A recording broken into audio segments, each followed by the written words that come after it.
Also, send them emails if we have any questions about any things, because I'm sure we're all in this to collaborate and to gain knowledge from each other and everything like that. So first up, we have Dr. Angus Nurse, State Crime and Enduring Harms, a Postcolonial Approach to International Justice. Right. Thank you, Angus. You can go ahead. Okay, thanks, Leah. Since I'm up first, I'll throw in a couple of things about what post-colonialism means to me. I was going to do this just by talking, but I'm going to use some slides, so just bear with me a second.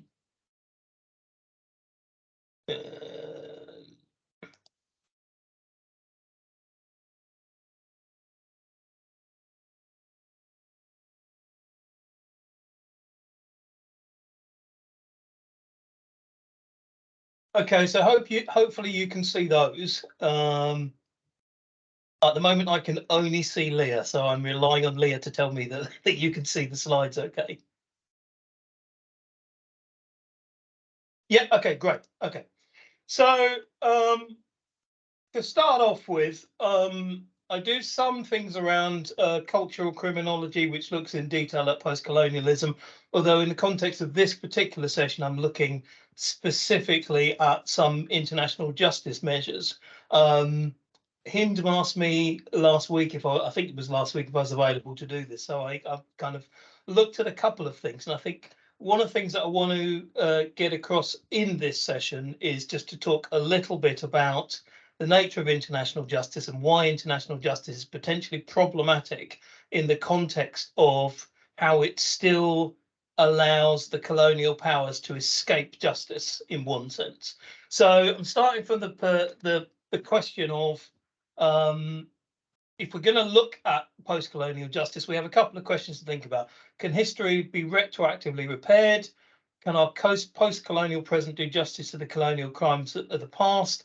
If we're going to look at some existing social, political and economic injustice arising from colonialism, how can this be addressed? But specifically, I'm looking at issues around prosecution of state crimes, reparation for abuses carried out during colonial rule, and how international justice mechanisms might look at harms committed by colonial powers in the past. And a spoiler alert, these are quite difficult things to get through in our contemporary international justice mechanisms for reasons I'll explain in a moment. So since I'm on first, I thought I would throw in something around post-colonial theory and criminology. And so we're looking in part at the notion that the legacy of colonialism and imperialism is largely negative, and it draws on some issues around identity, control and power. And when we look at international justice mechanisms, one of the problems that we find is we do have some strong international justice mechanisms, but they tend to exclude the colonial powers for a whole variety of reasons.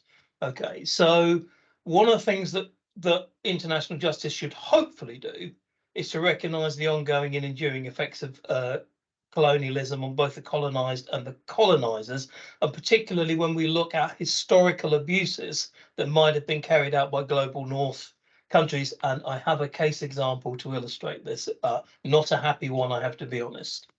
Okay, so for me, coming from a cultural criminology background, but also considering critical criminology, I think about how there are things that we might examine in relation to the ongoing effects of social and political marginalisation, the disproportionality of Black, minority, ethnic, indigenous and migrant populations in criminal justice systems.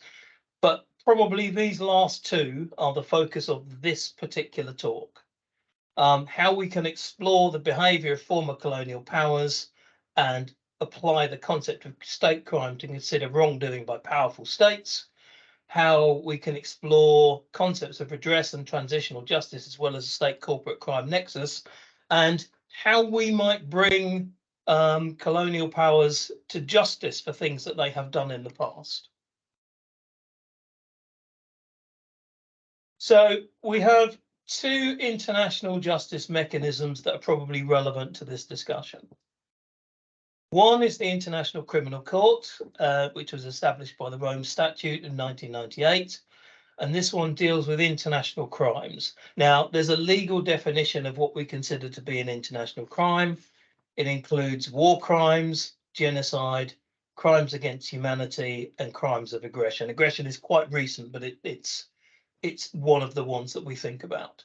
And if you think about the history of colonialism, you probably think about some issues around war crimes and genocide, particularly those committed by the colonizing states. So in principle, we have a mechanism to deal with these things in the form of the International Court. There's a huge but coming on the next slide. But we also have the International Court of Justice, which is the United Nations primary court. This deals with disputes between states. So it's one state taking another state to court effectively for the things that they've carried out. It can also provide advisory opinions to establish whether or not things are legal. Problem with those is that they're not legally binding. Okay. And it has looked at, for example, the building of the wall in, I'm going to say the Gaza Strip, which I appreciate is a contested term, but you probably know what I'm talking about, and where the court has issued a judgment suggesting that this is problematic and contrary to international law and international human rights law. So we have this main international court, the International Criminal Court. But there are problems with it. I hope you can see that slide okay. In that, although it's a slightly reductive argument, the International Criminal Court has been accused of being a colonial court. One of the reasons for this is that it has largely focused on African conflicts in the judgments that have been put through by the court. So one of its challenges is around its legitimacy as to whether or not it simply reinforces a particular notion of justice held by global north countries. And hopefully you can see on that slide that there are a couple of African courts that have announced plans to withdraw from the International Criminal Court because of concerns about the way that it focuses on what might be considered to be the easy conflicts, particularly those involving African states, but not necessarily those involving, for example, the United States or the United Kingdom. So Gambia, Burundi, and South Africa have expressed concern about the way that the court can carries out its actions. They are not the only ones. But the court relies on state cooperation, which isn't always going to be given. So an arrest warrant was issued for Sudan's president, and broadly speaking, African states declined to execute the arrest warrant. There are also problems with it involving major powers such as the United States, Russia, and China, who, broadly speaking, refuse to be bound by its jurisdiction. So even where they may be involved in things that might constitute war crimes or genocide, it's very, very difficult to take action against them. One of the other problems with this is that it also has what are called temporal jurisdiction rules, which mean that it can't consider cases that arose before its existence in 2002. So if you are thinking about historical atrocities carried out by colonial powers, they're largely going to be outside of the jurisdiction of the International Criminal Court. So although we have this international mechanism that we rely on, it's very hard to use in terms of historical atrocities. So what you then rely on is you rely on the possibility of people taking individual court action. And that is not without its problems, but there's a quick example I'm just going to run through, which I think some of you might be familiar with, involving the behaviour of the British government in Kenya. And I'm just going to quickly run through that and make a few kind of wrapping up points as to why I think this is something for criminology to look at. So this relates to an 8-year span of violence in colonial Kenya between 1952 and 1960. It's replete with a whole load of problems around the terminology and the language that's used. So Britain referred to this period as the emergency period.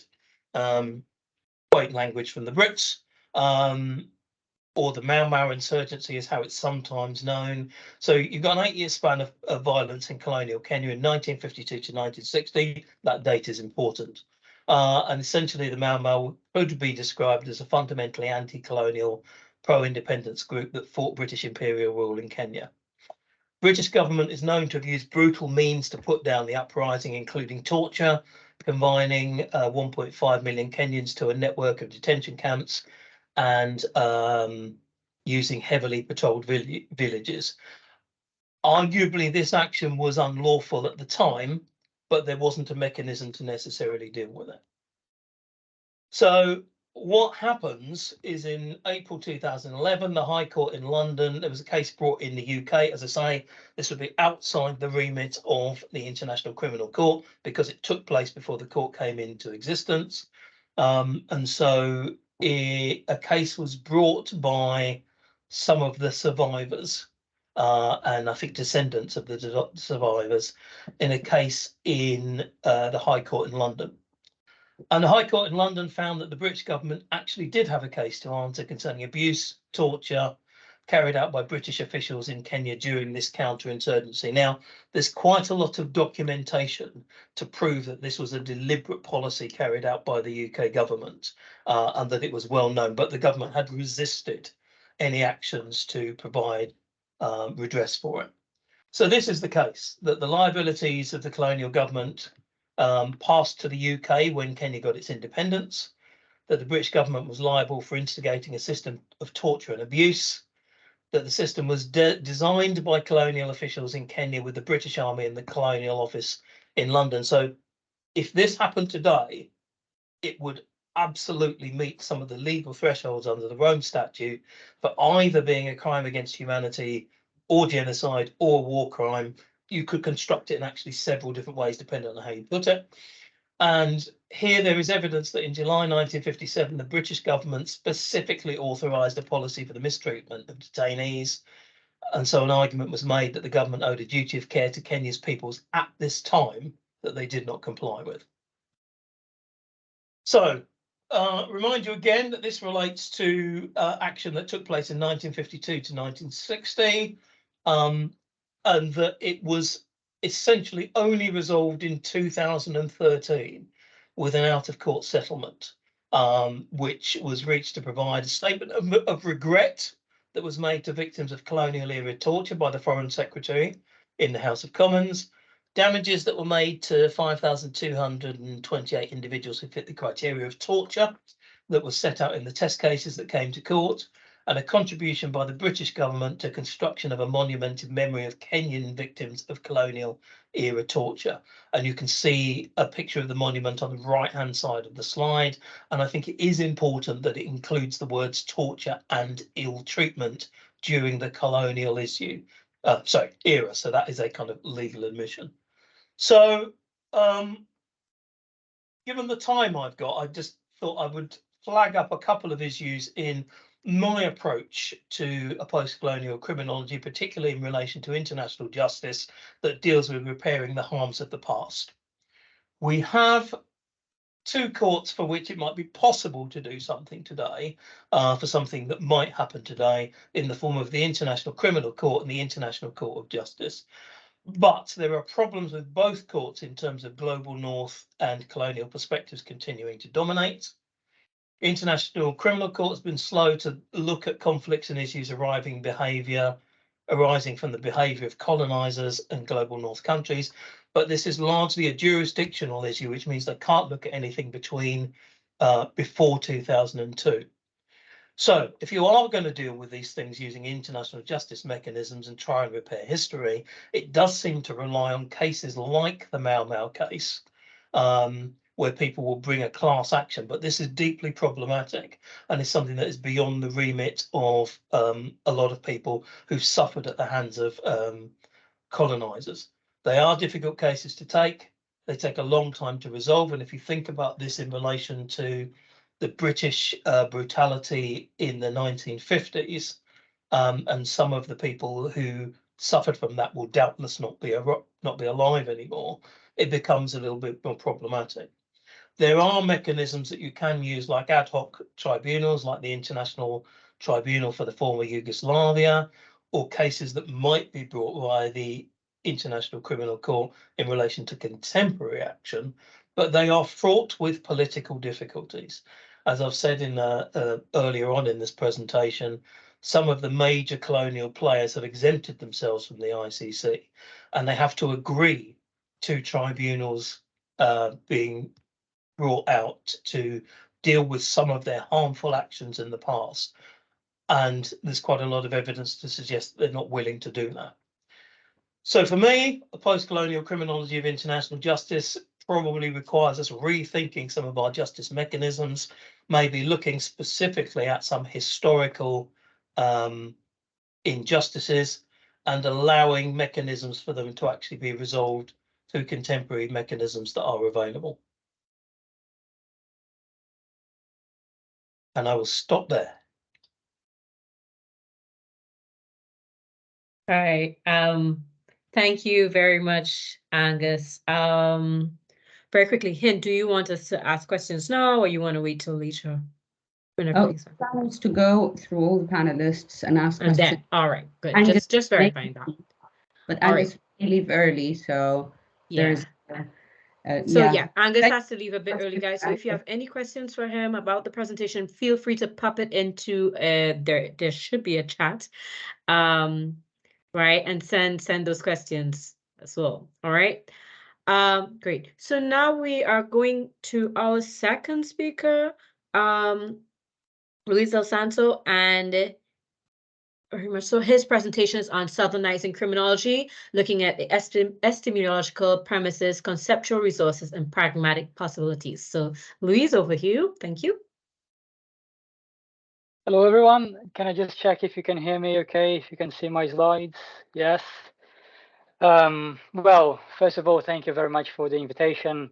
I'm very happy to be here joining your group today. You guys are doing a great job. I've been watching some videos on YouTube. Obviously, despite inviting me, you're doing a good job.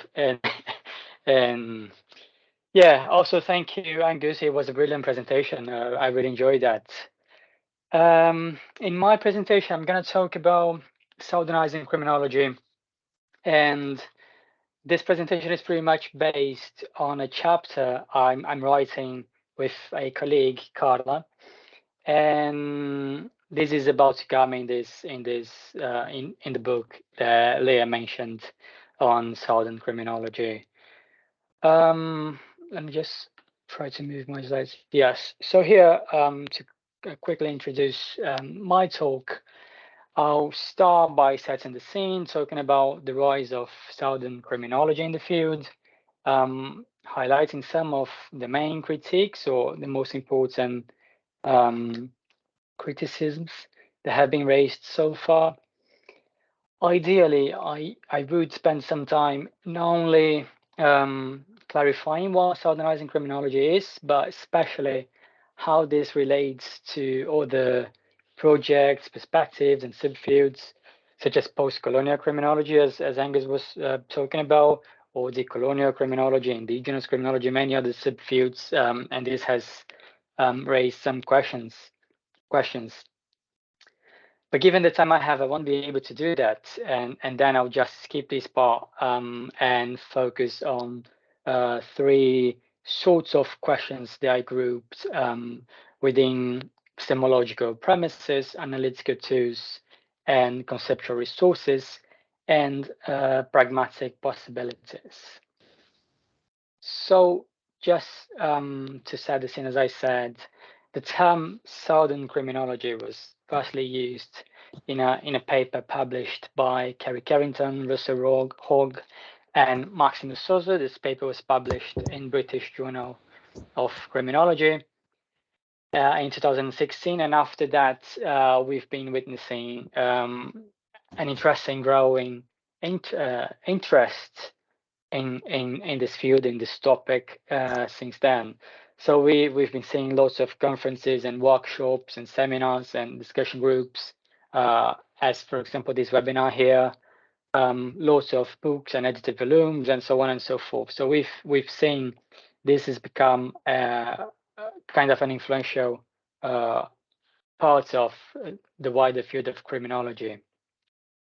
But this is not to say that because of this relatively widely and positive welcome in the wider field, that there hasn't been any criticisms, and the Southern criminology hasn't been properly assessed, problematized, criticized, and so on. We can see many different criticisms from problems of terminological aspects, but also some more related to the substance, to some features such as research focus or methods, premises, claims, and so on. Just to start with a couple of basic and key definitions before we address those questions that I've mentioned that's worth doing. I'd just like to quickly define how Southern criminology has been understood in the field. So to begin with, this is considered a project, so a political, theoretical, and empirical project. I'm here highlighting three of its main purposes. So as Carrington and colleagues put in the first paper they published on that, Southern criminology aims to decolonize and democratize the toolbox of available criminological concepts, theories, and methods, but also to expand criminology's gaze and horizons, understanding historical and contemporary connections between core countries, peripheral countries, especially how those relations between the core and the periphery also influence trends and patterns of crime, violence, punishment, justice, and so on. More recently, some scholars have referred to this as Southernizing criminology rather than Southern criminology, mostly to emphasize this as an open-ended and ongoing project. So in a way, it shouldn't be understood as a subfield of criminology. Another important element is that this is actually a plural and collective movement. So this is not a project in which only one or two scholars have voices. And this, I think, is an important point, as some of the critiques, they are pretty much based or directed at one or two scholars, but not one or two papers. So the whole scholarship on that is much wider, much more plural, and so on. But as I said, Southernizing or Southern criminology is only one among many other efforts and projects that have been developed to overcome the Northern-centric approach of criminology. And I think it's worth mentioning them. As I said in the introduction, I won't have time to engage more deeply with them and in order to put the similarities and the differences.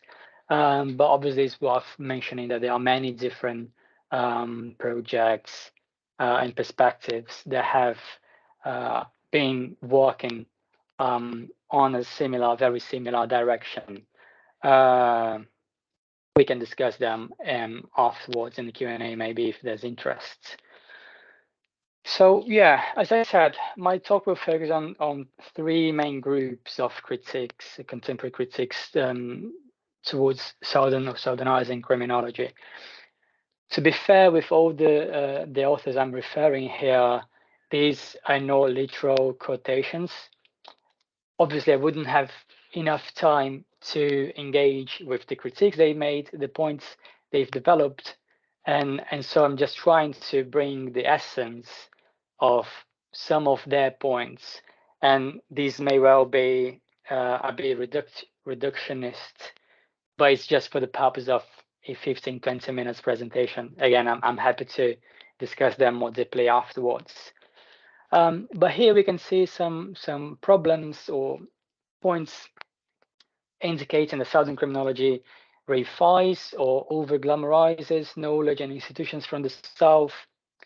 But at the same time, on the other direction, some people say the Southern criminology is not only relying but also reproducing northern knowledge.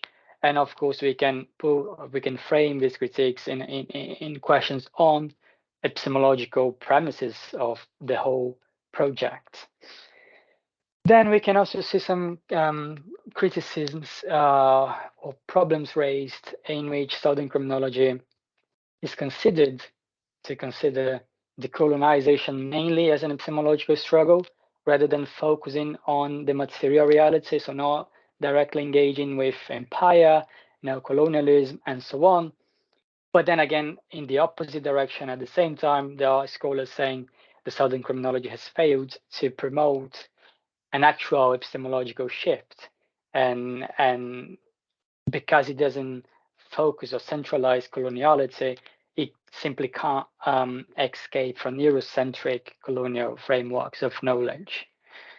Also, sorts of criticism indicating the Southern criminology hasn't yet engaged with Southern scholarship, especially from the wider social sciences, so not only limited to criminology. And these sorts of critiques we can put under the idea of analytical tools and conceptual resources. And finally, there's some debates on whether or not there has been too much North in the South in Southern criminology. So is there space for those South-North partnerships that have taken place in the field? And these are framed as pragmatic possibilities. So when it comes to the epistemological premises of Southern criminology, and I think this is one of the points that makes it a bit different from other similar projects, is that it expressly rejects essentialism and the romanticization of the South. In other words, Southern criminology doesn't rely on identity as the defining criterion to grant exclusive access to the real. So from this point, we can understand that a marginalized position doesn't automatically grant an exclusive access to knowledge, nor they has a necessarily an intrinsic epistemic advantage over other positions. But if you pay attention, it doesn't mean that it cannot have epistemic advantages. It can, but it's not necessarily what happens. It's not an automatic process, which the mere identity or the marginalized position will grant a better understanding. And here we can refer to contemporary politics in the UK. We can think of people coming from minorities, be they ethnic minorities or gender related, that haven't actually promoted more dignity to the very minorities that they are part of. So this is pretty much the main idea here. And obviously, this is a wider discussion from the philosophy of sciences, right? If we frame this debate under philosophy of sciences, we could say the Southern criminology is not drawing on more extreme relativisms. They are particularly linked to interpretivism or constructivism, for example.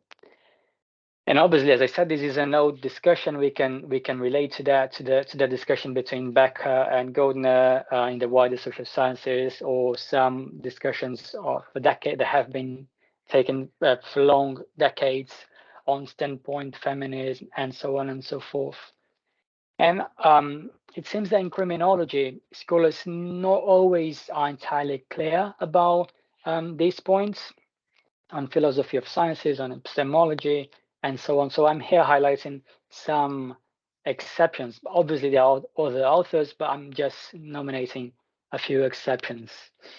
And I'm referring to Vico Agostino here not because he's in this panel, but he's done a great job on the Counter-Colonial Criminology book, especially when he discusses issues on objectivity and so on. So this is a more direct engagement with this topic and this point. Okay. Yes, Luis. Yes.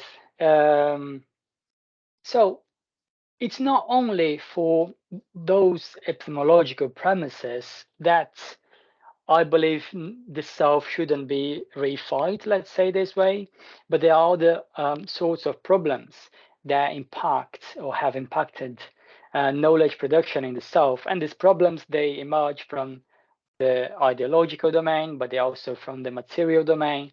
They also relate to the way criminology as in a specific academic discipline takes shape in peripheral countries. So, for example, if you're talking about the ideological problems, even in the periphery, knowledge quite often has reproduced the same rationales of those produced in core countries. And this is being observed in Africa, in Latin America, in the Caribbean, in Asia, in many different regions. So not only what is taught in universities, but what is researched by scholars and so on and so forth. But why does that happen? Well, of course, we can identify a few scholars that try to use, let's say, some northern credentials seeking personal advantage. So they go abroad and they believe because of that, when they come back to the peripheries, they have dialogued with northern scholars. And so they try to frame themselves as up-to-date scholars. They are aware of the most popular names in criminological debates and so on and so forth. But I don't think this is the most often way in which this happens. I think this happens mostly often in a more nuanced, involuntary, and non-malicious way. And here we can refer to discussions and to what Fanon and Gramsci have framed, for example, as the reproduction of a hegemonic thought or ideology, and also the internalization of colonial prejudice. So I believe this reproduction of northern centric understandings in criminological in the criminological field, when it happens even in the peripheries, is more in an involuntary, more nuanced way. But obviously there are also problems from the material domain, and this has to do with infrastructure and funding. For example, Angus in the previous presentation was talking about the exploitation that has taken shape for centuries. We can think of those relations of exploitation and slavery, dependency, and so on and so forth. And obviously, this also impact the academic field. I'm not going to have time enough to get deeper here, but if you're reading the slides, you're going to see that there are massive disparities between public investment in research in core countries and in the periphery. And obviously, this material reality influences the way knowledge is produced. Not going to have time to talk about criminology as an academic discipline. I'm going to skip there, but again, we can come back to this point later. So if this is enough to not to reify the South, I think we also have to be careful to consider decolonization not only as a metaphor, as Stucken and Young have already said. And on this matter, I'd like to talk quickly about Marxism, which is mistaken as Eurocentric by some strands of decolonial and postcolonial scholarship. But if you look at the concrete reality, Marxism was also the praxis, the weapon for anti-colonial struggles and national liberation in different regions, again, in Latin America, in Africa, in Asia, and so on and so forth. And many scholars from colonial, post-colonial, and peripheral settings, they haven't only engaged with Marxism, but they have actually further elaborated, further developed Marxism to make sense of these very post-colonial or peripheral settings, right? I'm here only mentioning a couple of examples, but this is to say that knowledge originally developed in the North should not be despised as necessarily Northern-centric. They may well be helpful and valid. Many scholars from the North have thought of the influence of slavery and colonialism impacting the reality, even in the North. And all the scholars have also analyzed peripheral countries in their own terms, so not necessarily from Northern-centric lenses. So I think if the South shouldn't be reified, what comes from the North, especially, I mean, the more critical knowledge shouldn't be rejected a priori, let's say. Okay, and what about analytical tools and conceptual resources? I think there's been a debate between whether or not we should focus more on coloniality and an epistemological shift, or if we should focus on neo-colonialism and historically and materially grounded theoretical analysis. Obviously, I think there's a space for both of them. Personally speaking, I do believe within Southern criminology, we still need a bit more of a materialist approach, not only to understand criminological issues such as criminalization of certain behaviors by state crime and environmental crime, again, as Angus was talking about, policing activities, the role of punishment in prisons in capitalist societies, contemporary issues on migration and so on. But especially, we should use this materialist approach also to understand the unequal relations in knowledge production, as I was just referring to. So yes, I think historical materialism is needed to understand social reality, but it doesn't follow from that only Marxism should be used to Southernize criminology or to decolonize criminology. And it doesn't mean either that if someone is drawing on Marxism, they are necessarily Southernizing or decolonizing criminology, because there can also be more uncritical uses of different theoretical frameworks and so on. And from the very lenses of Marxism, we would say that each research object is what will define the appropriate methods to make sense of these research objects. And obviously, this also makes an opportunity for us to use different analytical resources to make sense of different research objects, right? So I think there should be a plurality of approaches here. There shouldn't be one specific focus to define whether or not this work is decolonizing or Southernizing, and so on and so forth. I think Southern scholars, we've been long and hard and silenced. So I wouldn't like to come here and say, well, we should talk only about that, or we shouldn't talk about that. I think there's a space, there's room for different approaches here.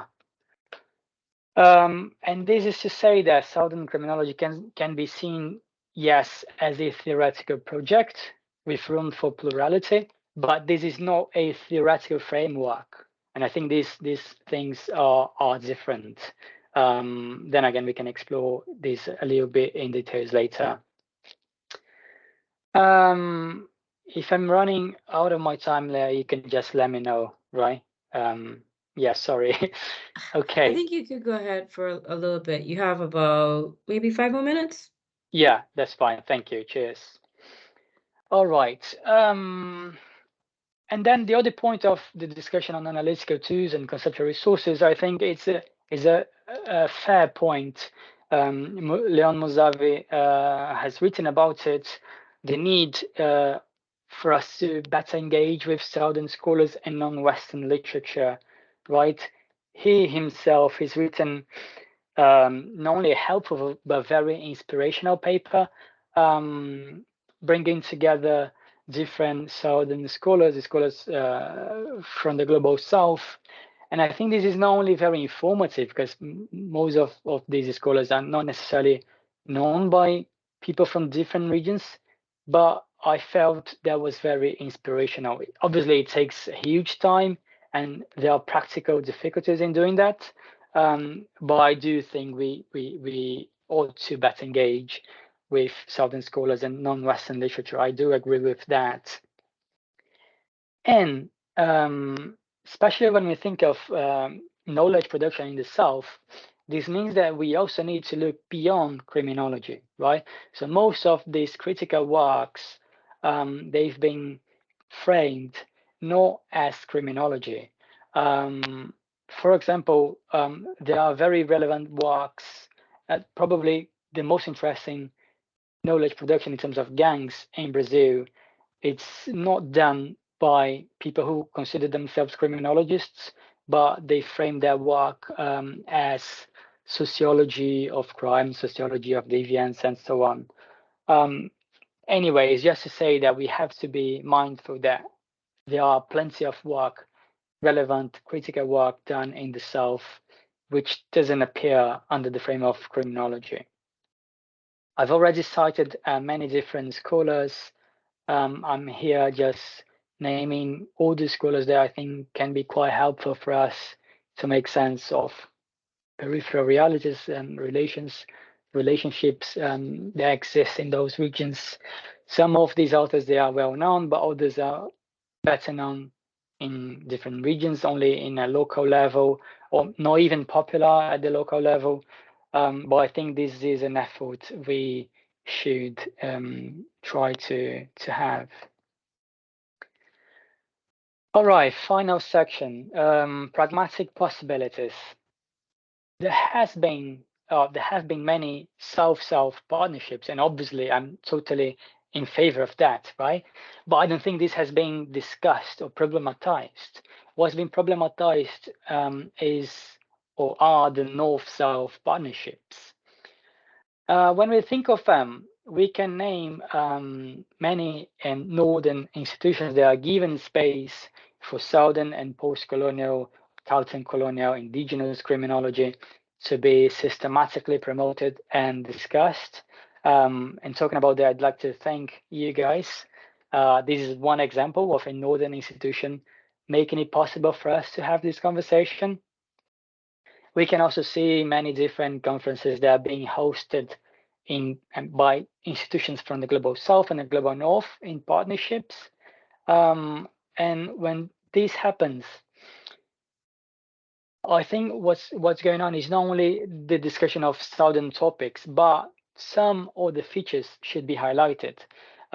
Some features towards the democratization of knowledge and knowledge production and dissemination. So some events have no registration fees.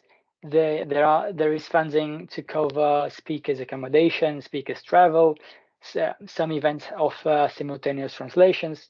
Obviously, we can see these features in different conferences. They're not necessarily on Southern criminology or post-colonial criminology, but they are able to be done in this shared, let's say, conferences, especially because northern institutions, they usually have better economic conditions, they have better infrastructure, they have usually larger capacity to reach people in different regions and continents, so bringing people together. And therefore, I firmly believe the Global North or northern institutions, they do have a role to play. Maybe they have a role to play more specifically, as forms of reparation. So I think we should be keen to have it.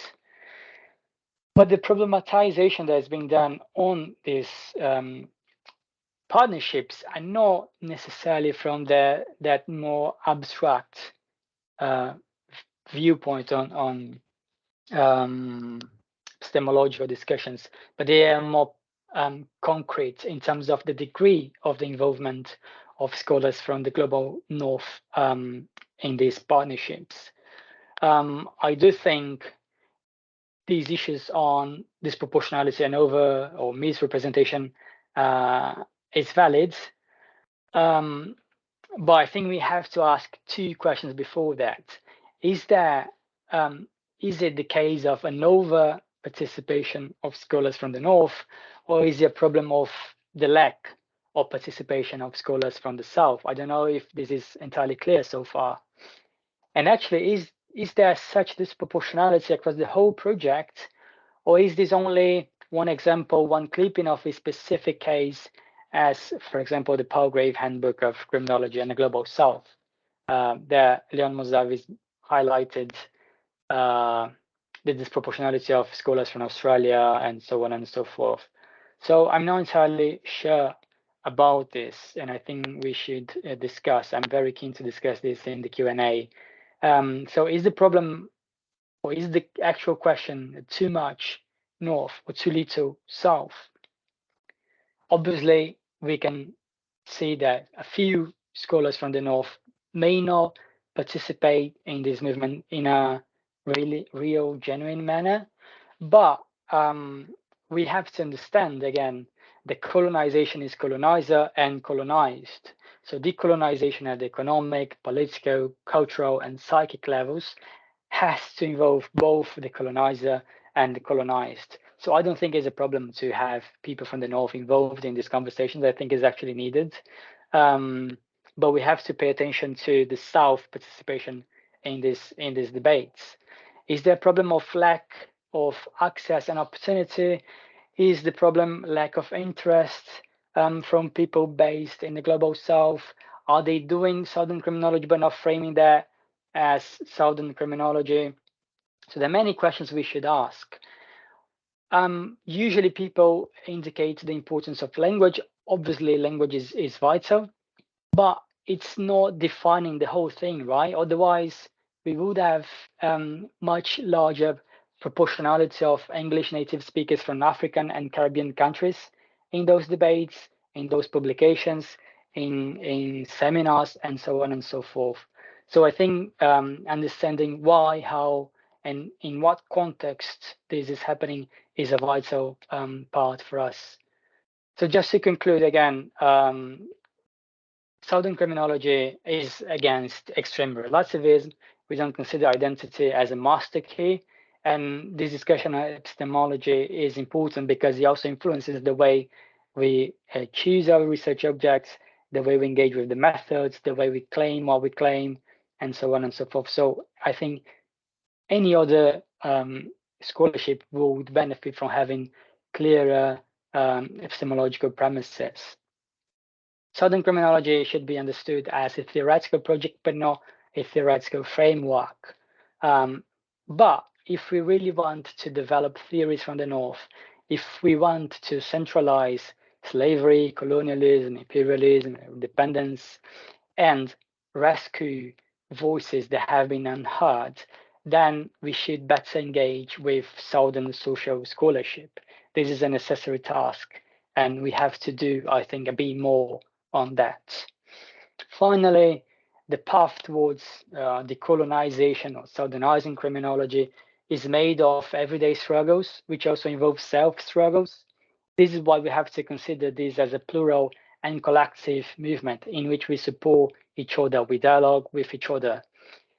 For us to keep doing that, I think we need to understand why, how, and in what contexts different elements and complex relations have affected issues on inclusion, marginalization in the field, be that in publications, be that in events, as conferences, and so on. So with that, I'm going to end. Sorry for going slightly over my time, but yeah, it's over to you now, Leah. Thank you for that. Thank you very much, Louise. It was very informative, and some questions. I'm asking questions about even the things that I'm writing and I'm researching and I'm doing. And I think for some of us, we'll all be doing that because most of us here have that mutual interest in decolonial, postcolonial debates in criminology and Southern criminology, and understanding what it is and how do we go forward as well. So without further ado, we have our next speaker, who is Dr. Onubiko Agozino, talking about who is against decolonization. So, sir, I will now pass the mic to you, and you can go ahead.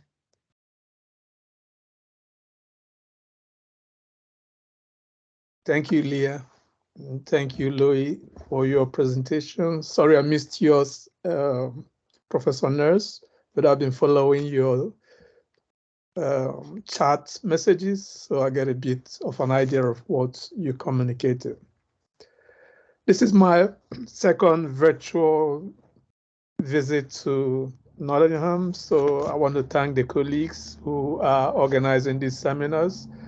I also want to thank Louis and his colleagues in Oxford who had invited me to the Southernizing Criminology series of webinars leading to a book, edited book. And other students have been leading these initiatives in places like Oxford, Cambridge, and in Scotland. So that's really very encouraging to see.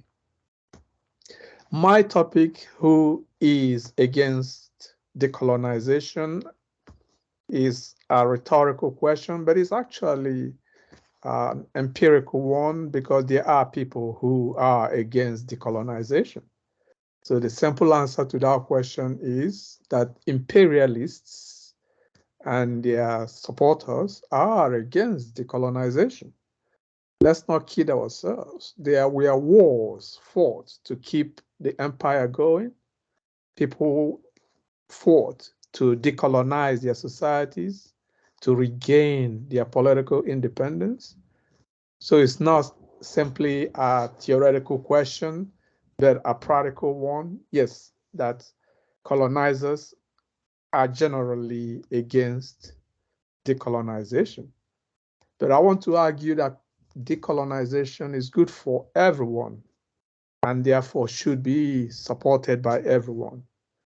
At the moment, we find that the drive for decolonization, epistemic decolonization, is found in almost every discipline. So criminology wouldn't be an exception to the trending popularity of decolonization as a paradigm in all disciplines. But there are also scholars who are not imperialists, who are not colonizers, who doubt the efficacy of decolonization and have expressed their opinions against the viability of actually decolonizing the influences of colonialism. And this is partly because colonialism is conflated with modernity, so that decolonization would be seen as anti-modernist, or if you like, nativist movement to go back to pre-colonial times. I think that's a misinterpretation of what decolonization is about. Others have expressed the opinion that decolonization would mean rejecting everything European or everything modern in criminology and going back to proverbs and indigenous knowledge systems alone, and maybe even using only indigenous languages to express ourselves in criminology. But I think, again, that is a misconception. Actually, one of the criticisms of the decolonization paradigm is that we still pay a lot of attention to European thinkers. And this is done because, number one, there are still European thinkers who completely ignore decolonization as a necessity at this moment in history. They think it is something that happened in the past and it is done and completed in the 1960s and 70s. So they think we are in a post-colonial era at the moment. But that impression has been corrected by our colleague Angie Descartes from New Zealand, who wisely and correctly reminded us that colonialism hasn't ended in settler colonial locations where colonialism appears to be a permanent project. And therefore, instead of talking about post-colonialism, maybe we should be talking about neocolonialism, a term that Kwame Nkrumah coined to recognize the contradictions in decolonized countries that continued to embrace the laws and the policies of the colonial era. So maybe post-colonial is not a very accurate term. But back to the decolonization as a paradigm, you find that there are colleagues who support, in principle, what decolonization is saying, but they think that decolonization is not the right word to use. So they actually do not accept the word decolonization. And this was expressed by Gordon, Professor Gordon, in a book, a philosophical book recently on the topic. They prefer to say decolonial rather than decolonization. That term decolonial might mean something in Spanish or Portuguese, but it is difficult to translate into English or any of the indigenous languages of the colonized. It is difficult also to presume that African scholars, Asian scholars, and South American scholars would simply embrace the term decolonial as an alternative to the struggle for decolonization in every discipline and in every society. We do not accept the decolonial if it is not tied to the struggle, the real struggle to decolonize the world, an ongoing struggle that hasn't come to an end. So we prefer to say that what we're struggling for is decolonization, not the decolonial. Mainly because the decolonial is not referring to actually existing struggles, but only to the epistemic aspect of that struggle, to say that we also need to develop theories of the South. Some say of the South, and some say from the South, or Southernizing theory, Southern criminology, therefore. Right. So, but we, and some of them would state it this way as a formula, that there is no decolonization without, no, there is no justice without epistemic justice. And I believe that epistemic justice is important to make students and colleagues aware of the extent to which our discipline was implicated in the colonial and imperial projects. That we, in criminology, or criminology as a discipline, emerged at the height of colonialism. And this is easily found when you read the history of criminology by David Garland. He traces it to the colonial era, but it does not mention the colonial policies that relied on criminological knowledge for the control of others. Given that implication of criminology in the repressive and controlling projects of imperialism, we should recognize that the decolonization project goes beyond the epistemic and also involves practical struggles that will enable us to learn not only from books, not only from criminologists, as Louis was saying earlier, the scholars who have written about the decolonization or Southernizing project have not been criminologists. They're more likely to be sociologists or political scientists or historians, philosophers, maybe feminists, maybe even journalists.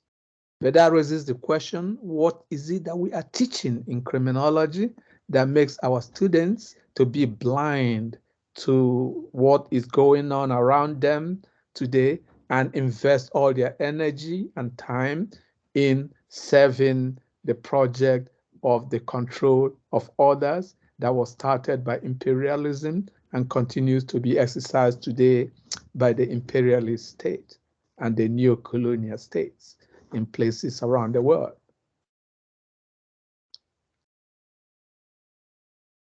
That's a big question for us to answer as criminologists. Why is it that the best criminologists today are journalists? And the answer might be that this is the case because what we teach is what Jock Young jokingly called voodoo criminology. That is a disservice to the term voodoo because voodoo is supposed to be protective of the people who worship in that style. It's a state religion in Benin Republic in Africa and to some extent in Haiti.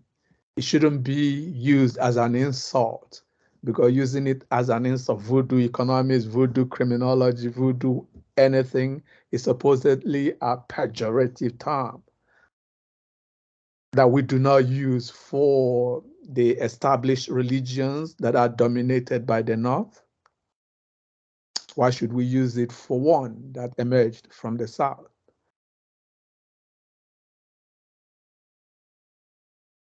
In other words, even if you want to use the word voodoo in criminology, maybe you should apply it to decolonization because voodoo is a system of thought that was opposed to slavery and to colonialism.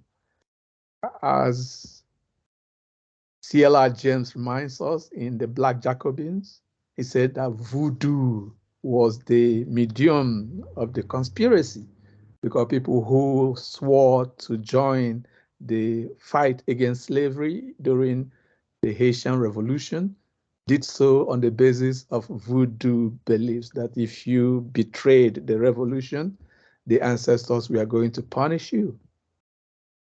Right, so voodoo shouldn't really be given a bad name in criminology, but I think Jock was joking in the sense that we teach a lot of quantitative skills, but a lot of the things that are happening in criminology or relevant to criminology cannot be quantified. For example, in criminology, there is the dominance of neoclassicism and classicism as efforts to calibrate punishment to make sure that the punishment fits the crime. But when we're talking about crimes like slavery, crimes like genocide, the crimes of apartheid, you find that you cannot calibrate or calculate, quantify the amount of punishment that will fit the crime. And so we have to find other strategies that will help us as a society, as a world, to respond to such huge human rights crimes. That might be a way to respond to some of the charts posted by Professor Nurse around the powers of the International Criminal Court and whether to expand those powers, or how do we then treat human rights crimes around the world if ICC is not even supported by some of the most powerful countries that are also violators of human rights. Okay, so I'll come to that in a while. That is what we can do from the point of view of decolonization to make sure that the world is a more humane world rather than rely exclusively on what is known as the punitive turn in criminology.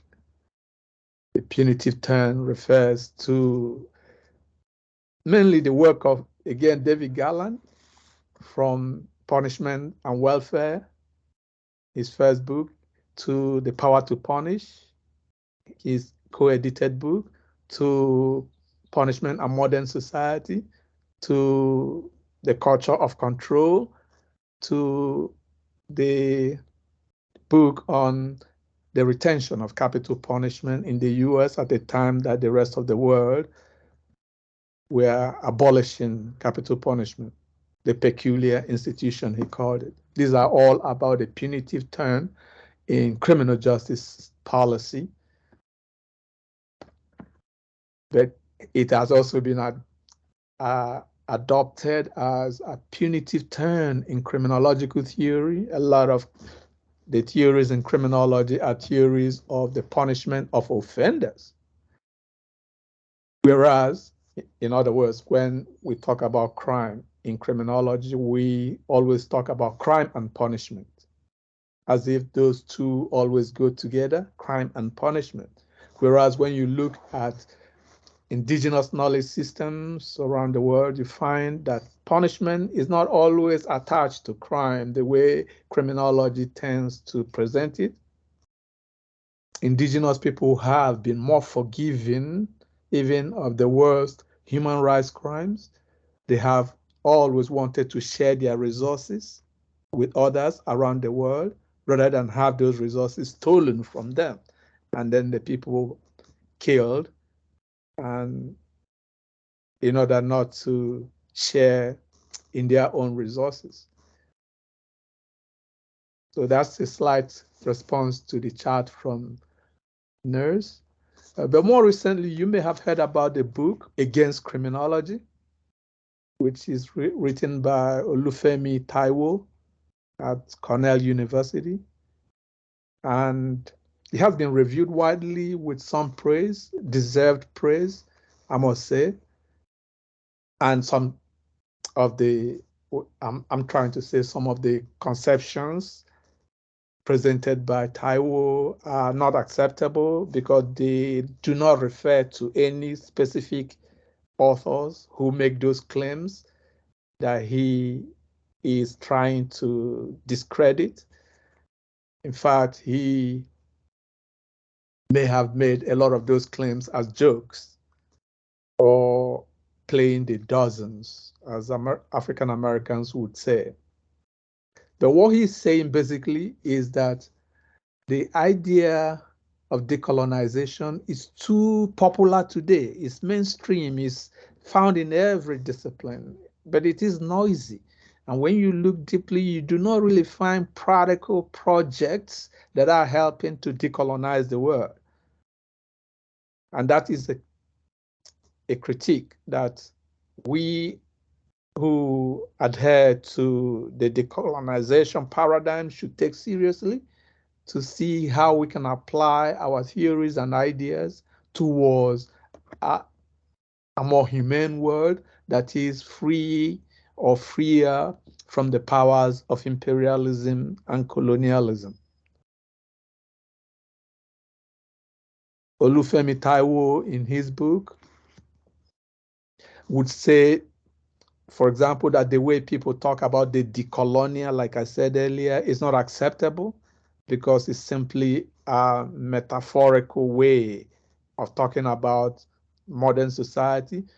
That he is of the view that people who talk about decolonization are against modernity and would want to see a return to tradition or nature or culture. I don't think that is correct, given that if even the advocates of decolonization read a lot from Western authors and adopt some of those ideas to support the struggle for decolonization. That is one of the criticisms that are leveled against the colonization paradigm, that we still read a lot of Western authors and we still cite a lot of Western authors, that we do not cite enough indigenous authors in our work. And that's a criticism that we should embrace by searching for more indigenous authors, more Southern authors that we can cite in our work.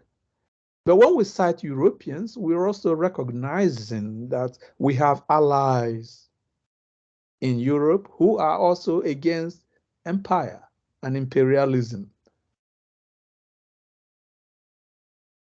Rosa Luxemburg, for example, was a prominent opponent of German imperialism and warned that the search for colonies, the search or greed for colonies in Africa was going to pit the working class of different countries against each other in major wars,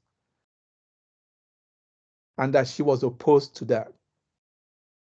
And that's part of the reasons why she was murdered, Rosa Luxemburg.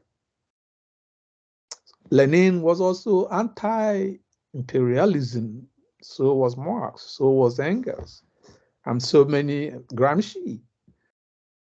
So when we cite them, they might be people who originated in Europe, but they are allies in the struggle against imperialism, and we shouldn't be shy about citing them. In fact, the challenge should be to the northern theorists and thinkers to ask them, why are you neglecting ideas and contributions from the South that could make your knowledge more effective? You shouldn't pose that question to us in the South, because we have always searched for knowledge where we can find it, including the North. And we should not apologize for that. But we should also learn more from the South, especially from the practical struggles and historic heroism of people from the South in their struggles against imperialism and colonialism, the practical decolonization struggles. And this hasn't been done enough in criminology. Hence, the urgency for the decolonization of criminology today to make it more relevant to the world we are living in today, so that our students will come out not only with quantitative knowledge, but quantitative knowledge is also important, but knowledge from practical struggles against empire as something that is against humanity, so that decolonization is beneficial, not just to the colonized, but to the colonizers. As Albert Memmi put it, in The Colonizer and the Colonized, but also in Decolonization and the Decolonized, something like that, a more recent book. So the question is, who is against decolonization, and why are you against decolonization? Why are you not against empire? Why are you not against imperialism? Why is it that the thing you are against is decolonization? And I don't think I have an answer to that, because I could have said that people who are against decolonization are the people who benefit from colonialism and imperialism. But some of the people who defend, or people who express their opinion against decolonization, I can't really find the benefit that they are gaining from imperialism.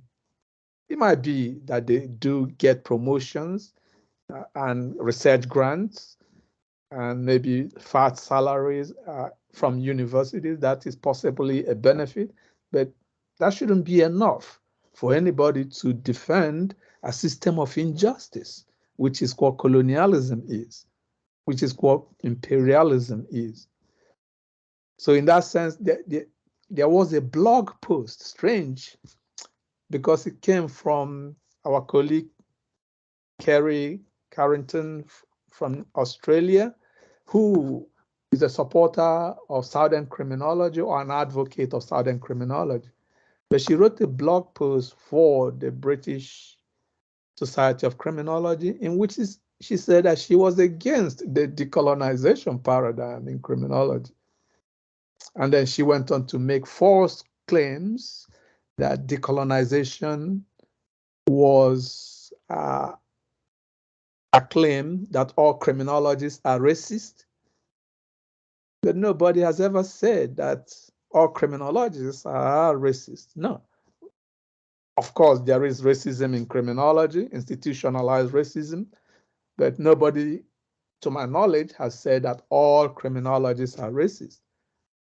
But this is a claim that she made in her BSc blog post after our presentations at the Oxford webinar series.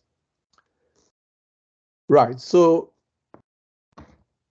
but she has been responded to also in a blog by Anthony and others from Australia and New Zealand, who reminded her that the South is not a metaphorical space, the way she stated in her blog, etc., etc.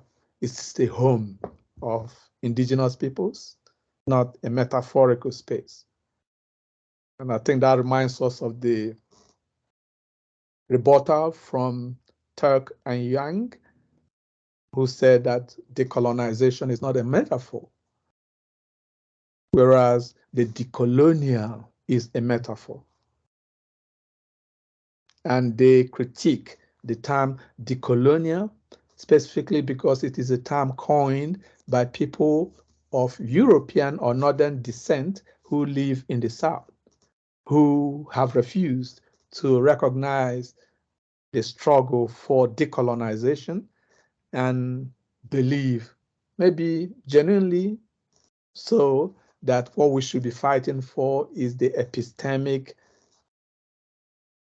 decolonization, a term that they don't use, the decolonization, they say decolonial, maybe because the word decolonial emerged in the area of the humanities, in literature, rather than in the social sciences, in criminology specifically. So I say to those who are against decolonization to more clearly state their reasons for being against decolonization. I invite them to dialogue with those of us who are in favor of decolonization so that we can address whatever concerns that they have against the project of decolonization. I believe that it is wrong. I don't care who you are, whether you're a Northerner or a Southerner, for anybody to be against decolonization. There is no group of people in the world who would genuinely vote or invite others to come and colonize them and exercise imperialist control over them. So it is in that sense that I see decolonization as being good for all. Remember, the empire, colony, imperialism has resulted in the killing of more than 70 million people in wars over who should have the best colonies around the world. And so the fight against colonization, the fight for liberation from imperialism, is of benefit to all human beings, including the colonizing countries, even though the poor working class people in England may not know that because they think that the British Empire was a good thing.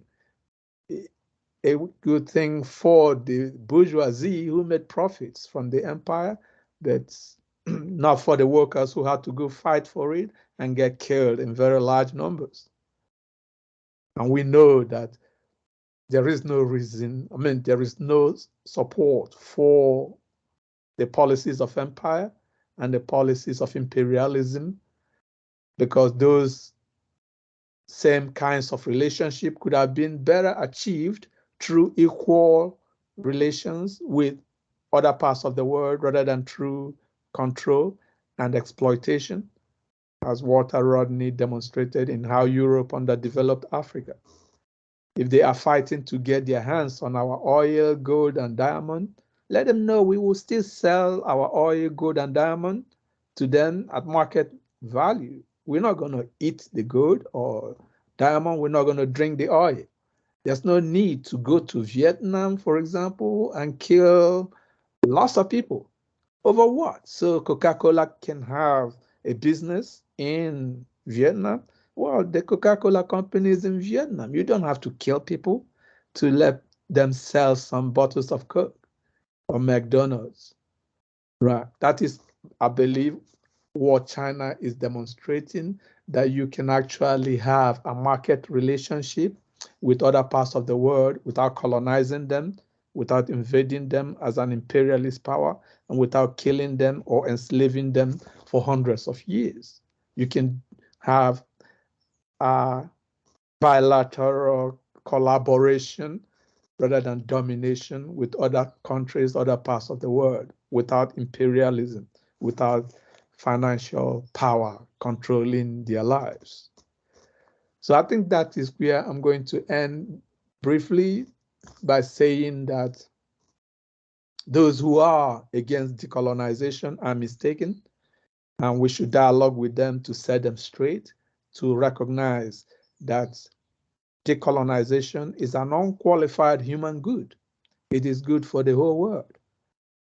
It will deepen democracy when we begin to learn from the wisdom of indigenous people who went for thousands of years without building a single prison before they were conquered and colonized. And now we think about the prison as if it is natural law.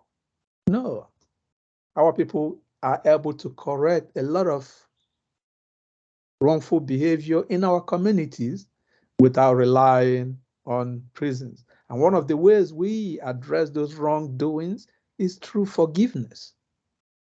Forgiveness of the unforgivable, as Derrida put it. The religions of the book preach that we should forgive, except for those things that are unforgivable. But Derrida said, why would you not forgive the unforgivable? Because if you only forgive what is forgivable, then you're no different from the sinners of the world, because everybody can forgive what is forgivable. The real test of forgiveness is the forgiveness of the unforgivable.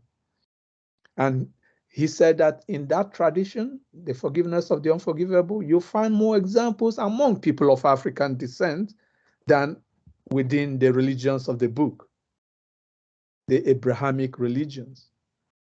And you can illustrate this with 400 years of enslavement by people of Africa, people of African descent, and they didn't come out of it seeking revenge or punishment for those who enslaved them.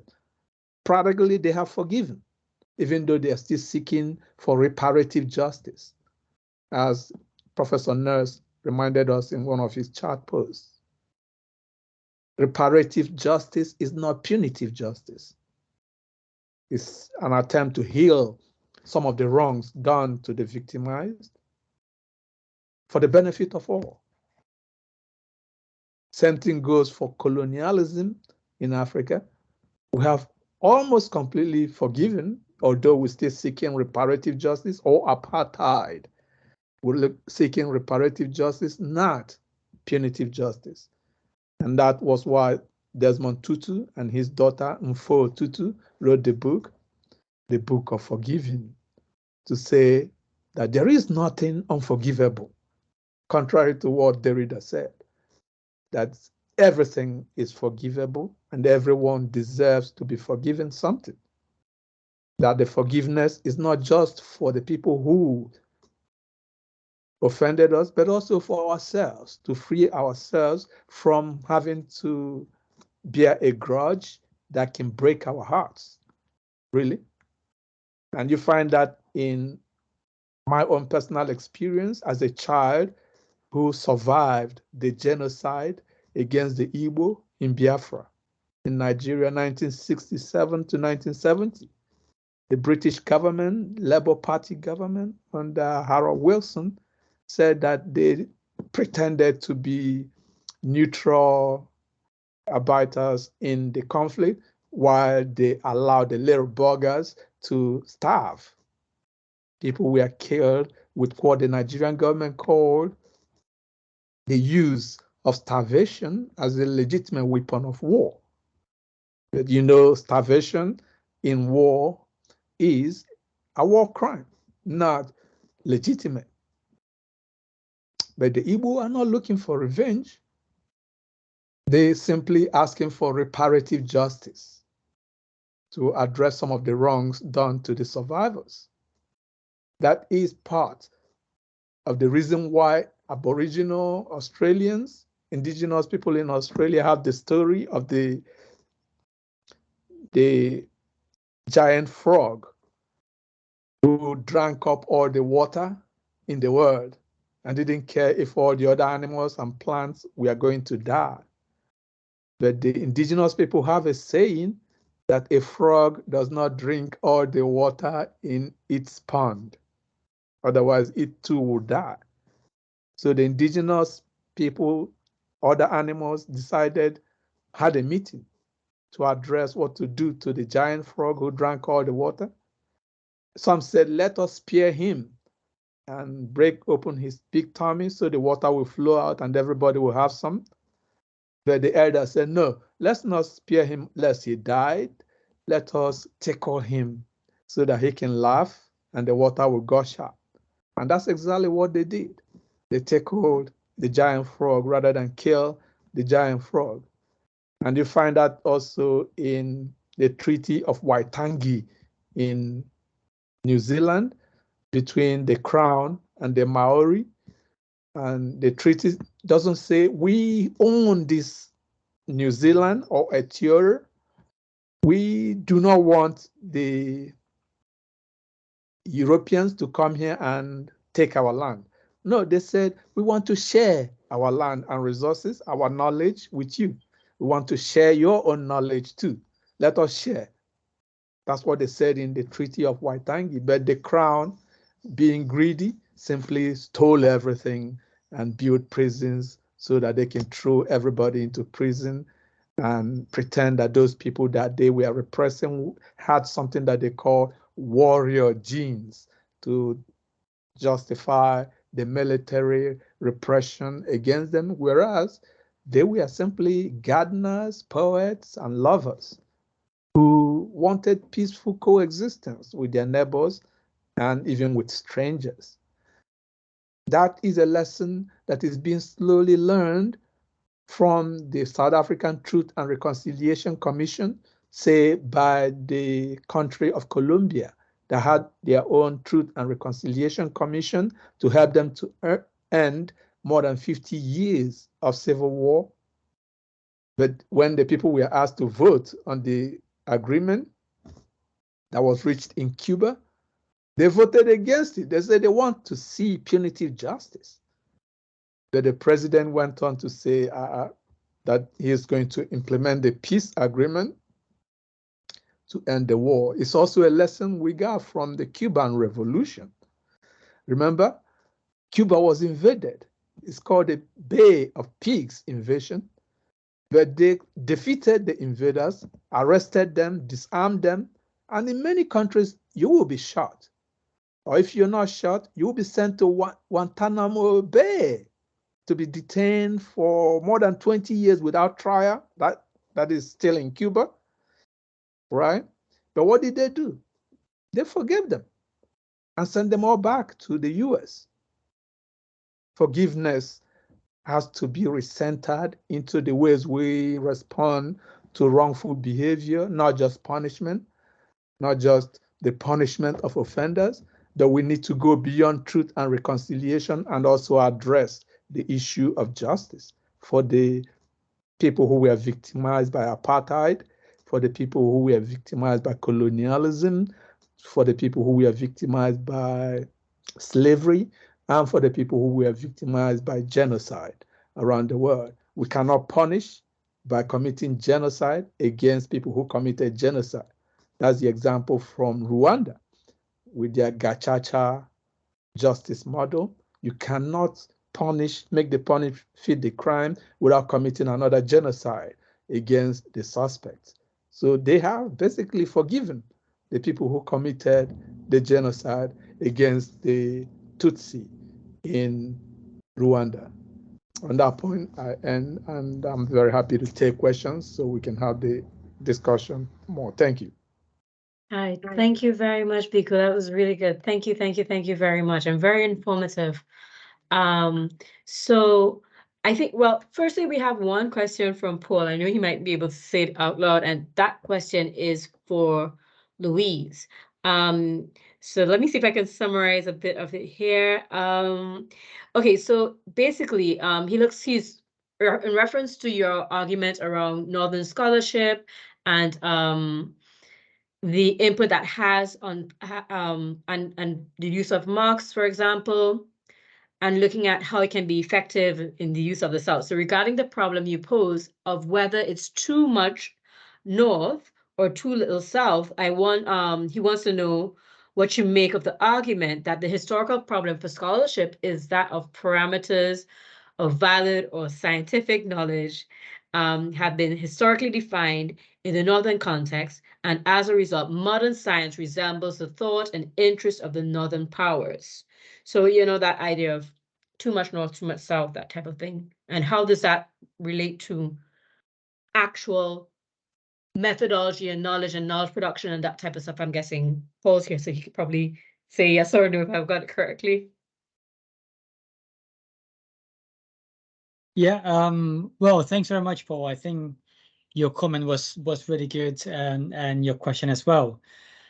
I agree. Yeah, definitely. This is a huge problem in terms of recognition of what's being done by Southern scholars. Definitely, this is a problem. But the thing I was referring to, I think it is another element of this. I agree with you. I agree with your question. I think the point you raise is correct. The thing I was trying to think of is exactly whether or not there is kind of too little South, which can be understood from the wrong presumptions that emerged from the problem that you raised, right? But if you think of more concrete examples of works and conferences and so on and so forth, so I think when I was raising that point, I think I was having that in mind, considering, for example, the conferences I've been organizing on punishment in global peripheries, right? So quite often I try to be more active in trying to send it directly to some institutions and networks in Africa, in Asia, because I've been organizing that with Maximo Souza, who's Argentinian, and I'm from Brazil. So both of us we know more people from Latin America, right? And then we've had some sort of disproportionality in terms of more people coming from Latin America than from Asia and Africa. And then we have more actively tried to bring more people from Africa and from Asia. That's why the third edition of this conference is going to be held in India, for example. We have ideas to move here abroad, to take it to other countries, other continents. This is something we can discuss, all of us here. But we've struggled to have people from regions that we don't have direct contact, right? So when we send it like an invitation to people to come and join, to present their research, sometimes there isn't any interest. So why does that happen? That's why I ask, is this the matter of lack of opportunity? Is this a lack of interest? Is this one specific example? Maybe this is not representative at all. So I think these are issues we have to try and understand. I don't have the answers for that. I don't know what is going on actually. I also know that many people in the South, in Africa, in Latin America, they are producing great research, and they don't frame it as Southern, post-colonial, or counter-colonial. Also works being done in different languages, so you don't see these connections more directly sometimes. So yeah, I mean, it's more like a question to myself. I don't know the answers either, but your point, I entirely agree with you. Yes. So if I just might follow up quickly, do you see some of your work then as consciousness raising work? Do you think that, like, is it just is there also a lack of awareness or lack of interest? But is it like there is a lack of education on this in certain areas of the world, and a lack of awareness that, you know, it's not equally sort of distributed? One of the points I was about to do, and in the chapter I engage with this a little bit, but I haven't had time to talk about, is the ways in which criminology takes shape. So it may also has to do with criminology being just an auxiliary discipline to criminal law in many regions in the global south, whereas in the UK it's more institutionally established. I don't know. I really don't know, and I want to know that. So I think these will come with more conversations, dialogues, and that's why we're trying to expand this conversation, why we try to take these events abroad as well, not only welcoming people, but trying to go there and expand this network and this dialogue. Hopefully soon we're gonna have a better idea, but I think we should understand this point. Yeah. Very interesting. Thank you. Yes. Hey, I see, Can You Pray? You have your hand up, so you could go ahead and just ask your question or share. Thank you so much for organizing this. I think there are very few events that actually bring both the Southern perspectives and decolonial perspectives at one place. So I think it was a really interesting discussion that will ensue from these presentations. My question is for Louise again. Thank you, Louise, for such a good presentation. I think you did a great job in terms of like balancing by bringing out the flaws of certain criminology, but also bringing out its important contribution.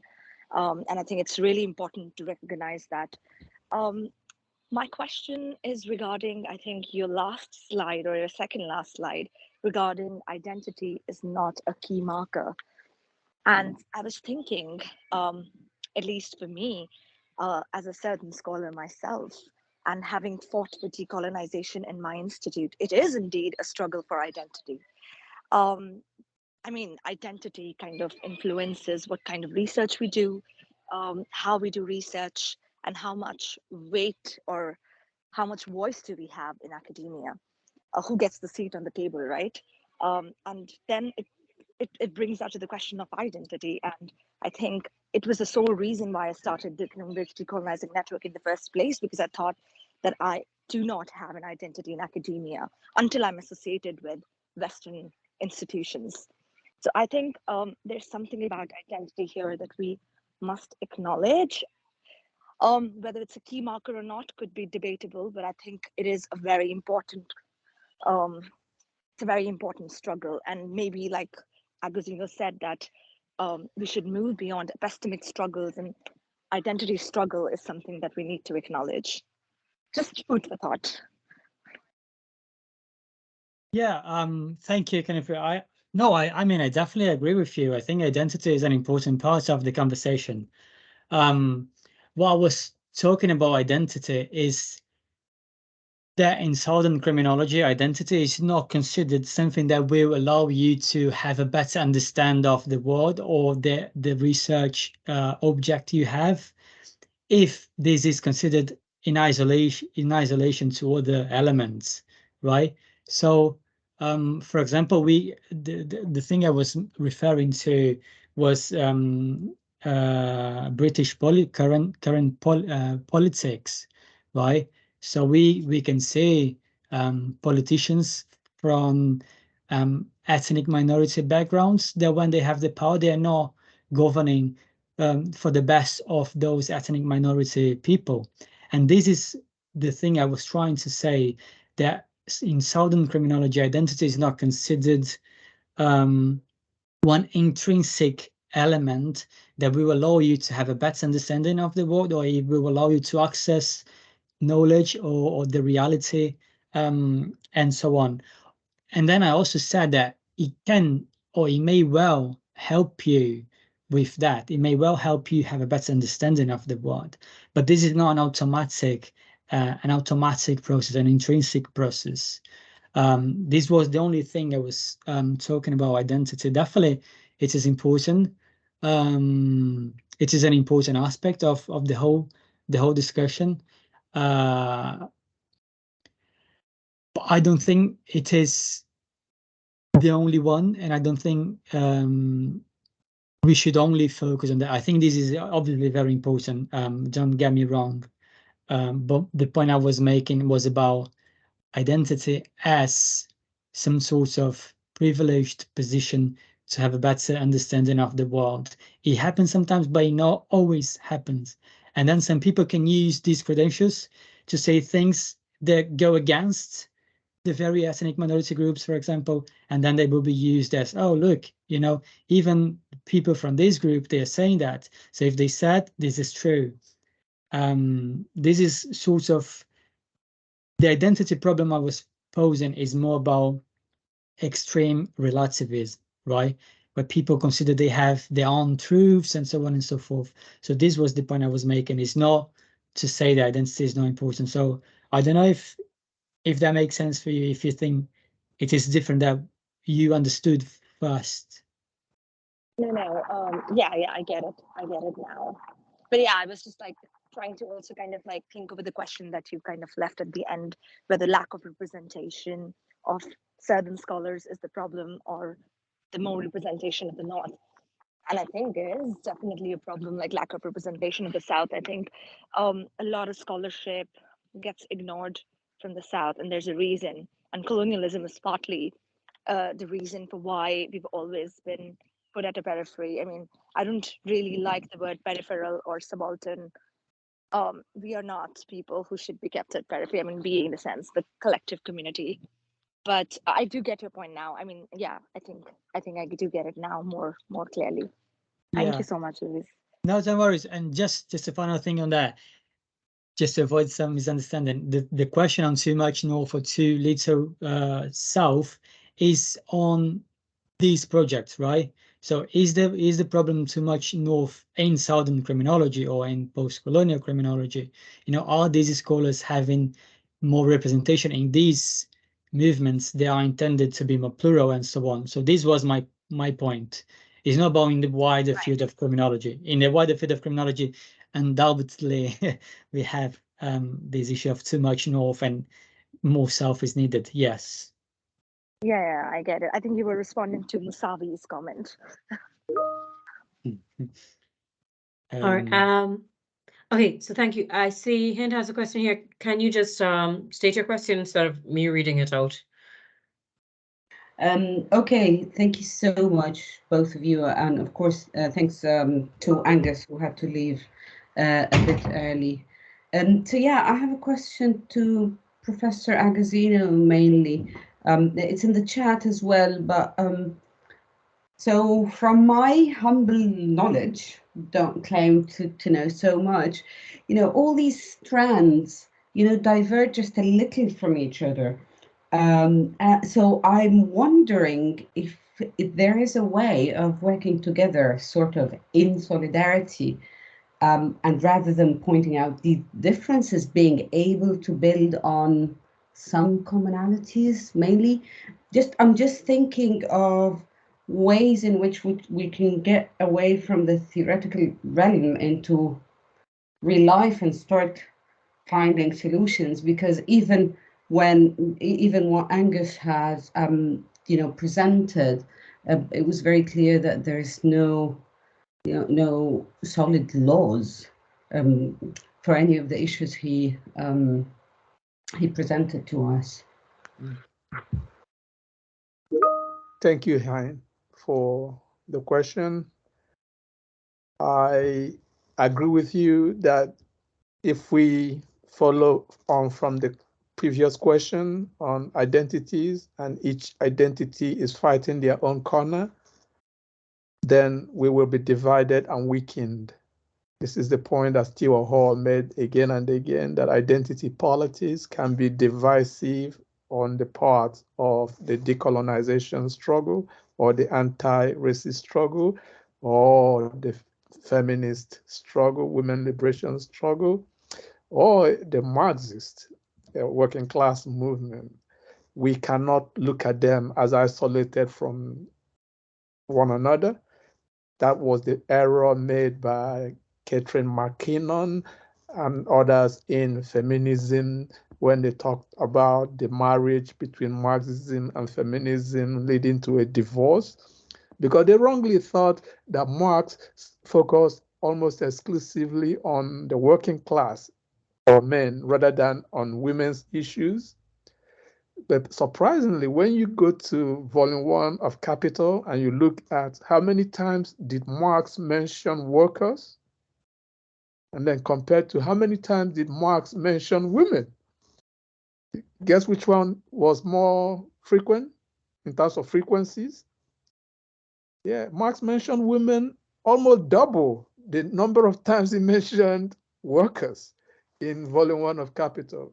But you wouldn't know it if you simply want to fight a feminist struggle and you want that feminist struggle to be divorced from the working class struggle. Stewart Hall is saying it just doesn't need to be a divorce. You know, there can be an alliance, there can be a coalition of movements, because that is how any major struggles have ever been won. The civil rights movement in the US was not just a movement by only African Americans. The abolitionist movement against slavery was not just for people of African descent. The anti-apartheid struggle was not waged only by Black South Africans. And of course, the anti-colonial struggles around the world had supporters from Europe, etc. And so that is how we will ever be able to win any significant struggles, by identifying with other people who are suffering, even when that suffering is not affecting us personally. This is the point that Martin Luther King Jr. made in I Have a Dream speech. People do not know that inside that speech, there is a phrase where he said, we will go to jail together. He said, whether you're white or black, Jew or Gentile, we will go to jail together. But of course, he meant that because we're fighting together for the civil rights movement, we're going to be arrested together, we're going to be jailed together. But prophetically, that's actually also true today, because 95% of the people who are killed in police custody in the US are men, 95%. And 67% of them are white. But they think, some poor whites think that death in police custody or police violence is only a problem for Black people. It doesn't concern them. Whereas actually every year, the majority of people who are killed by cops in the US are white. So they kill about 1,000 people every year in the US, cops do, and half of them are white. But a lot of the poor whites don't know that. They think, okay, it's only a problem for Black people. It doesn't concern white people. They're wrong. That is part of the reason why we should pull together. So, for example, in Australia, 23% of the prisoners are indigenous Australians. And because of their low number after the genocide against them, this is the highest overrepresentation of any group of people in prison around the world, 23%. But that left about 70% of the prisoners in Australia to be poor whites. In New Zealand, it's a little different because the Pakeha, the white people, represent only about 36% of the prison population, but that's still a lot of people. In other words, it's not a problem. The Black Lives Matter movement is not a problem only for Black people. A lot of white people support Black Lives Matter, but they make a mistake of thinking that they're doing it as works of charity and sympathy for Black people. They don't recognize the extent to which Martin Luther King Jr. prophesied that we're in this stuff together. Police violence, brutality, death in custody, the mass incarceration policies affect the whole of society to the extent that today the US has 5% of the world population, but 25% of the world prison population. That's not one area where the US should be proud to say we're #1. No, it is a problem that needs to be addressed, not just because it affects only Black people. It is something general, and Marx recognized that. Marx recognized the extent to which we can learn from the struggles of enslaved Africans against slavery for abolitionism. And he said in Das Kapital that the working class of the world should study the struggle for the abolition of slavery, because that is how they're going to be able to abolish the wage slavery that capitalism has imposed on workers around the world. Marx wasn't a Eurocentric thinker. Quite the contrary. Maybe because Marx, being a Jew, was not regarded as a European.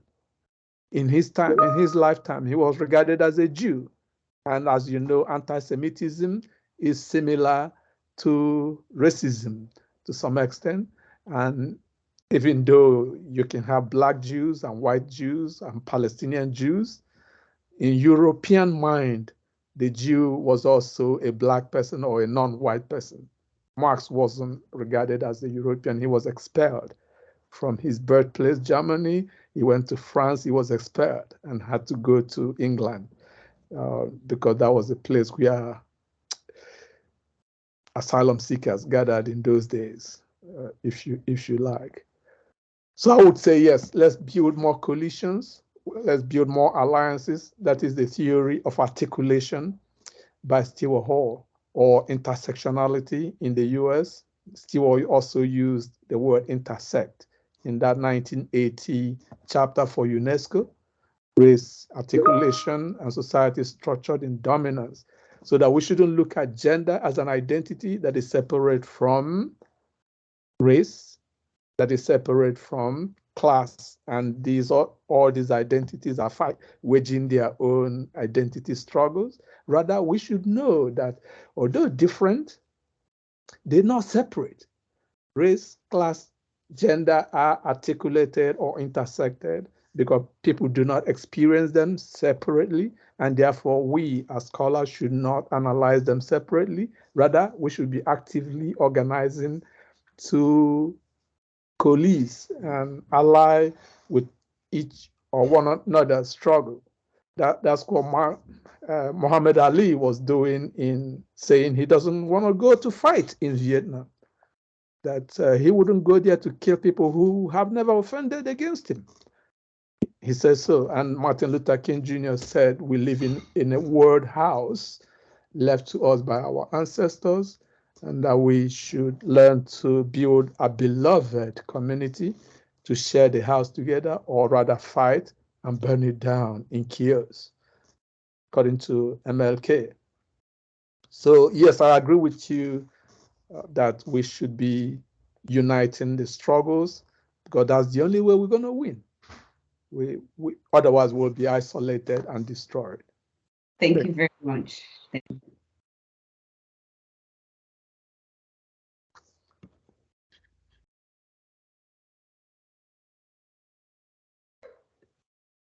I think we lost Leah, who was supposed to be sharing, Okay. but we've run out of time. We've actually over time now, but that was really, really brilliant. Thank you both, and of course, thanks to Angus Nurse, and thanks for everybody, and thanks Paul for staying with us over time. I am going to, I have put our YouTube channel link in the chat. I'm going to upload it, and I'm going to also put that on Twitter, put the link on Twitter, so so everybody can see it. We lost you, Leah, I think. So yes. Yeah, my thing got switched off. Sorry about that. So I just quickly came back. I was like, what's going on? Yeah. Thank you very, very much. And thank you, Professor Agazzino, for coming with us again. And Louise, I hope we'll see you again in upcoming events with us, maybe one day face-to-face as well. So thank you all very much. Yes, thank you guys very nice much. to see you again. Thank you. Yeah, thank you, everybody. It was nice to be here to discuss with you all. hopefully we're going to be doing that in person. Yes. Yes, hopefully. Right. Thank Nice you. one. All right. Thanks very much. Bye bye, guys. See ya.